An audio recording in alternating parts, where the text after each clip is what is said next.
As research scholars, the ultimate aim is to write a publication, right? There are several types of academic papers. Out of that, one of them is research papers. So research paper is nothing but it provides interpretation, argumentative, qualitative and qualitative analysis of whatever work you have done. It is similar to academic essays, but a research paper is more methodology driven. So whatever experiments have been done, the details of that is included. If you are a beginner, you have never written a paper, where exactly do you start? Today's video would be a step-by-step guide to writing your research paper, your first research paper.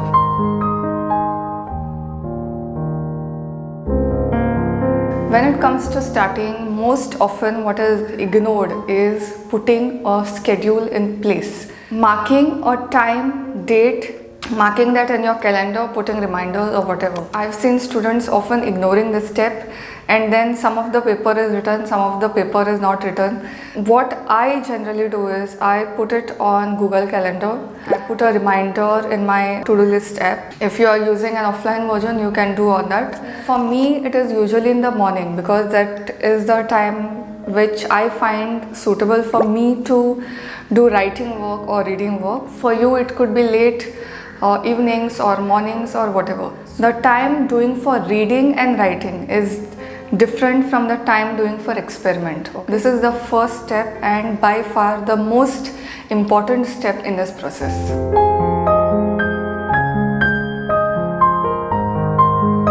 The actual writing starts later.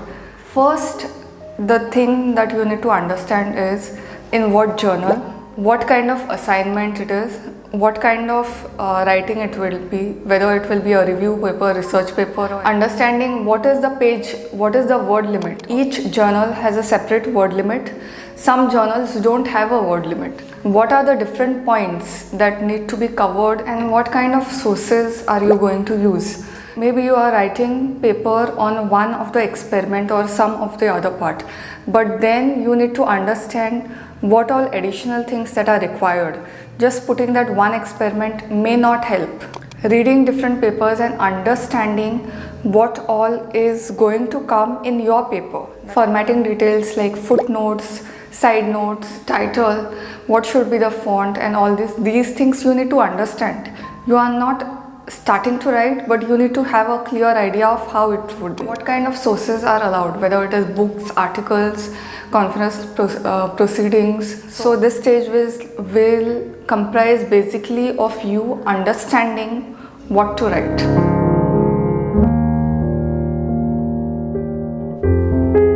Once you have gone through all the material and you are clear on this is the broad thing that you have to write. From there, what exactly you have to pick to write. Now there are two ways around this. First is when you decide on what you will be writing the paper. Most of the times the second criteria comes into play, that is usually the supervisor tells, okay, this is the experiment, so you can go ahead and write paper on this. Okay. If your supervisor has already given the topic, then the hunting and all becomes less. If you are deciding to write the paper, brainstorming different literature reviews, going through different papers, understanding everything, speaking with your supervisor also, taking a pen and paper and brainstorming different ideas and then selecting one idea based on what kind of experiments you have been actually doing. When you are reading research papers for this purpose, the discussion or the scope that usually tells what further things that can be done in that area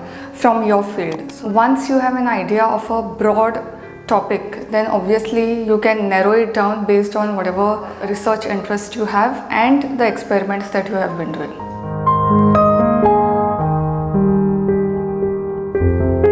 Once you have finalized the topic, everything, your topic is ready, you know what exactly to write, but have you structured it properly? I have done a video on which are the different parts of a research paper and what you should be writing in each. Also, I have done a separate video on literature review, Outline will tell you exactly what are the different sections that you need to write.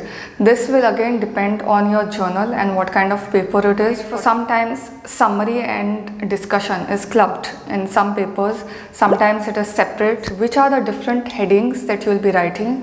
What are the different subheadings? Heading would be introduction, methodology, review of literature, results, discussion, all that. Subheadings would be like paragraph 1 would cover this, paragraph 2 would cover some other aspect, or transition needs to be maintained. One paragraph should lead to another. All this I have explained in detail in parts of the research paper video, so you can have a look. Outlining helps you to make your research process much more efficient. So I think it's worth dedicating your time for it. Some subtopics will be closely related, so you can club them together.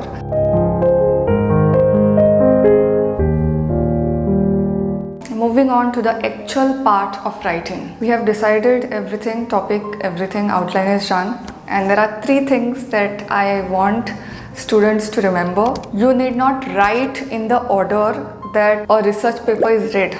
You can write methodology first, you can write your results first. What I do generally is I prefer writing methodology first, methodology results, and then move on to review of literature and last introduction. By the time you finish review of literature, introduction becomes a piece of cake. Writing and editing are 2 separate skills, so don't have to mix 2. Even if you write it picture perfect, in the end you will have to come back to correct it. So might as well keep that task in the end and focus on just writing the first draft. That forward momentum is required. If that is not there, then back and forth for editing, then it takes time and the student gets discouraged. Here in this stage we are only writing. Editing can be taken care of later. This is the stage where procrastination and perfectionism, these 2 monsters come. Usually students plan everything, but when it comes to writing, there is total delay. It is not necessary that you have to write it perfectly. There is no paper which is completely perfect. Even if you feel it is perfect, it is not perfect. An expert would always be able to find the mistakes which are there. So might as well keep that goal aside. Expressing yourself as clearly as possible and using your outline as a map to understand and write whatever is required. When writing, don't delete any paragraphs completely. If you don't like a particular section while writing and you want to delete it, have a separate document and paste this text over there. This will come handy when you are proofreading and reviewing your work. Because right now you may feel it is unimportant, but at the end of the paper, you may feel that it plays a role in the picture.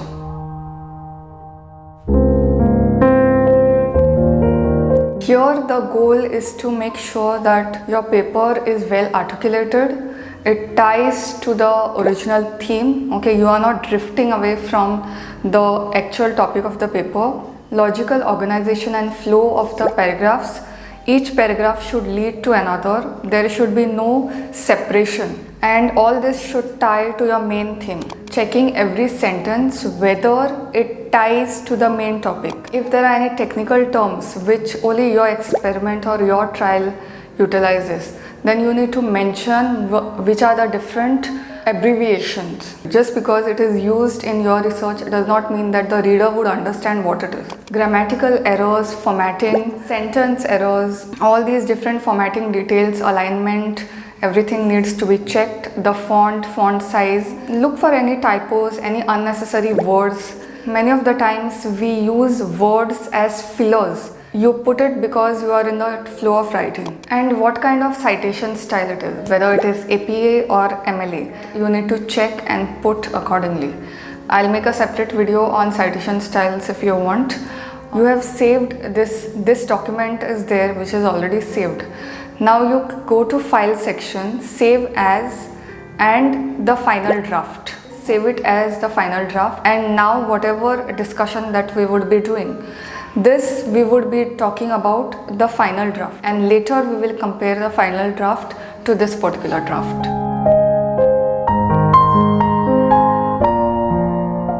Check if your paper is aligned to your thesis statement. to whatever topic it is. Thesis statement is nothing but the topic that is there. If there are any assumptions or justifications required, then you need to type in that. This you will understand only after reading and rereading your paper. Okay. Be open to rearranging the ideas.